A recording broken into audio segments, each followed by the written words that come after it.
Good morning. स्वागत है आप लोगों का कक्षा 7 की गणित की कक्षा में।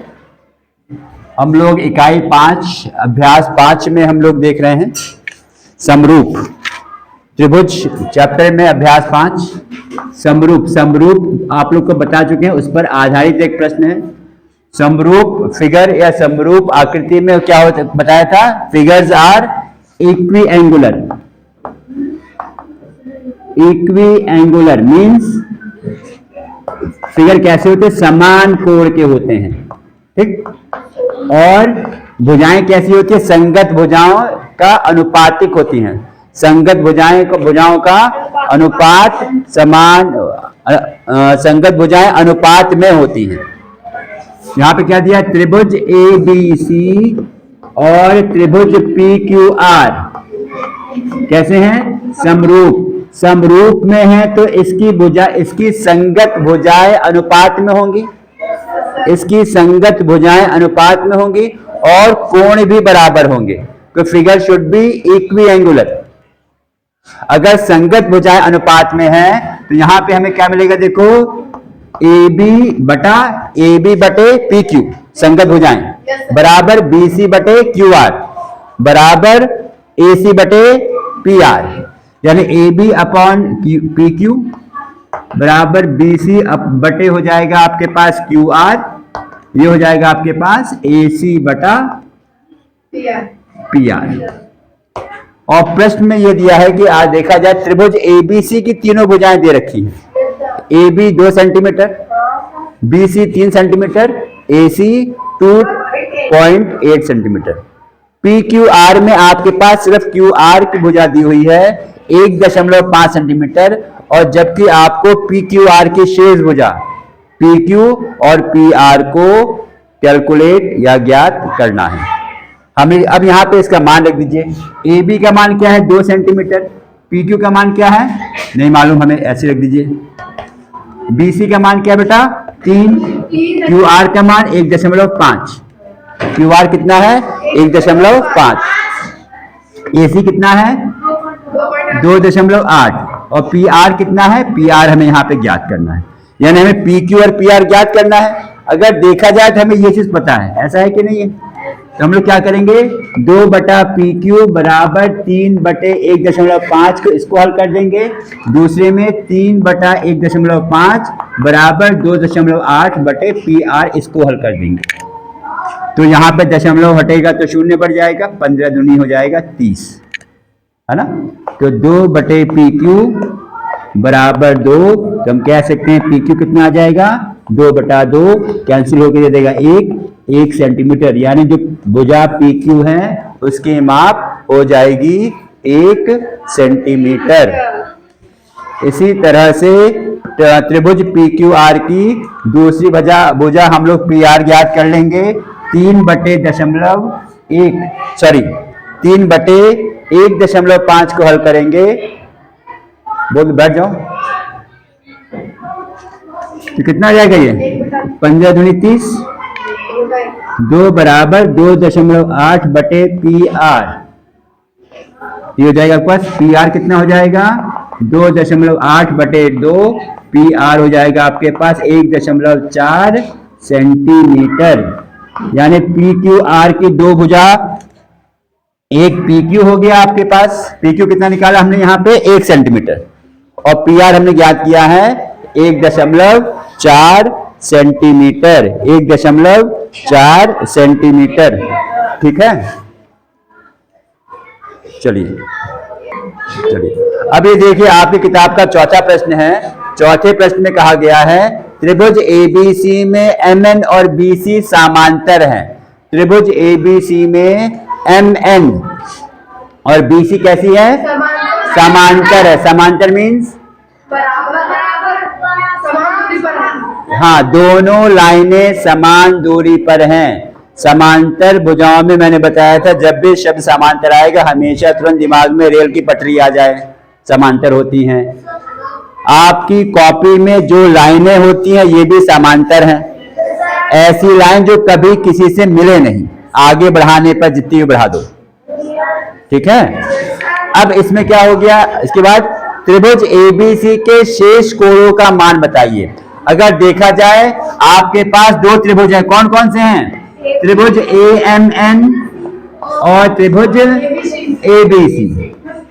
त्रिभुज ठीक है भाई, ये कह दो आपके पास त्रिभुज AMN में कोण A कितना है? 88 डिग्री सेल्सियस। त्रिभुज ABC में कोण A कितना है? 88। एंगल A दोनों त्रिभुज में कॉमन है। मतलब हम अगर बात करें त्रिभुज AMN आपके पास ऐसे बन रहा है, ये 88 दिया हुआ है, ये 30 दिया हुआ है। त्रिभुज ABC आपके पास मान लीजिए ऐसे बनेगा, तो हमें A पता है ये 88 डिग्री सेल्सियस है और B और C हमें ज्ञात करना है। B और C हमें ज्ञात करना है। चलिए, AMN में कोण M कितना है? Angle M 30 degree Celsius. बाकी हमें एंगल B ज्ञात करना है, एंगल C जो आपके त्रिभुज ABC के शेष कोण हैं वो ज्ञात करने हैं।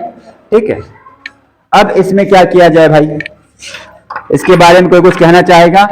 हमें त्रिभुज AMN के तीनों कोण नहीं ज्ञात हैं। हमें एंगल A पता है, एंगल N पता है, एंगल A पता है, एंगल M पता है, हमें ये वाला कोण नहीं ज्ञात है। कैसे ज्ञात करेंगे?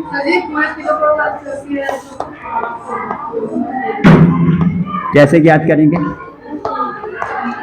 खोल दिया। तीनों कोणों के त्रिभुज में किसी तीनों कोणों का योग कितना होता है? 180। तो यहाँ पे angle A plus angle AM plus angle N कितना हो जाएगा? 180। एंगल A कितना है? 88। Angle M 30 degree. Angle N निकाल लोगे?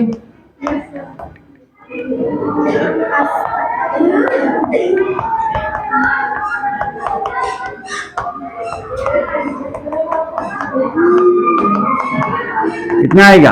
180 माइनस 118 कितना आ जाएगा? 62 डिग्री आ जाएगा। ये कितना आ जाएगा? ये 62 डिग्री। ठीक, यानी अब हमें यहाँ पे तीनों कोणों का मान ज्ञात हो गया है त्रिभुज AMN के बाद। ठीक, और क्या दिया गया है? MN समांतर है BC के। कक्षा 6 में आप लोग पढ़ चुके हो कॉरेस्पॉन्डिंग एंगल, संगत कोण। ठीक, देखो क्या होता है, अगर कोई भी आपके पास समांतर भुजाएं हैं और एक तिर्यक रेखा काट रही है, इसको क्या कहते हैं? अगर कोई भी रेखा दो या दो से अधिक समांतर रेखाओं को काटती है उसको तिर्यक रेखा या ट्रांसवर्सल कहते हैं। उसमें ये कोण आपके पास और ये वाला कोण दोनों कैसे होते हैं? संगत कोण। संगत कोण हिंदी में संगत कोण, इंग्लिश में कॉरेस्पॉन्डिंग एंगल।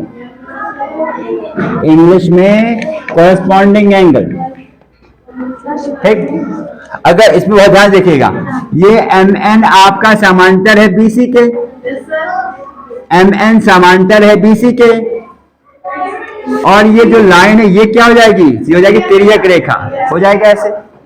तो अगर ये एंगल M 30 डिग्री है तो एंगल B भी 30 डिग्री हो जाएगा, क्योंकि ये दोनों कोण कैसे हो जाएंगे? संगत कोण या corresponding angle. In the same way this line AC can also be said to be transversal. इसको भी हम ट्रांसवर्सल कह सकते हैं। ये कोण हमने 62 डिग्री निकाल के दिखा दिया ये वाला, तो ये वाला ये कितना हो जाएगा? ये भी हो जाएगा 62 डिग्री, क्योंकि दोनों कोण हो जाएंगे आपके पास संगत कोण। हम क्या कह सकते हैं? एंगल M बराबर angle B that is 30 degree, क्योंकि ये हो जाएगा संगत कोण। एंगल N बराबर एंगल C, क्योंकि ये भी हो जाएगा 62 डिग्री, क्योंकि ये भी आपके पास संगत कोण हो जाएगा। यानी ये 30 डिग्री हो जाएगा कोण भी, और ये हो जाएगा 30, ये हो जाएगा 62 डिग्री।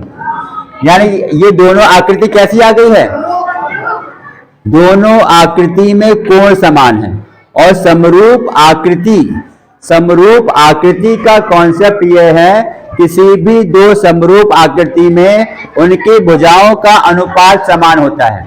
उनकी भुजाओं का अनुपात समान होता है और दो सिमिलर फिगर्स या समरूप आकृति कैसी होती है? Equi angular. Equi angular means दोनों में समकोणीय कह सकते हैं इसे आप, समकोणीय। यानी अगर देखोगे दोनों त्रिभुज में तीनों कोण समान हैं, इसलिए ये दोनों त्रिभुज कैसे हो जाएंगे? समरूप, है ना। तो यहां पे आप क्या लिख सकते हो? क्या लिख सकते हो?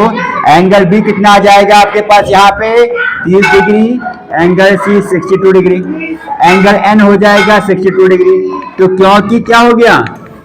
त्रिभुज ए एम एन और त्रिभुज ए बी सी तीनों के कोण कैसे हैं? समान हैं। तीनों के कोण कैसे हैं? समान हैं। तो हम कह सकते हैं अतः त्रिभुज ए बी सी और त्रिभुज ए एम एन समरूप हैं। ठीक है। इसी तरह से अभ्यास 5F के आप लोग बाकी प्रश्न अपने कार्य कॉपी में अभ्यास करिएगा और जो भी समस्याएं होती हैं प्रश्न में वो हम लोग डिस्कस करेंगे अगले दिन, अगले टॉपिक में, अगले दिन में। ठीक है। आप लोग बहुत खुश रहिए, स्वस्थ रहिए। धन्यवाद।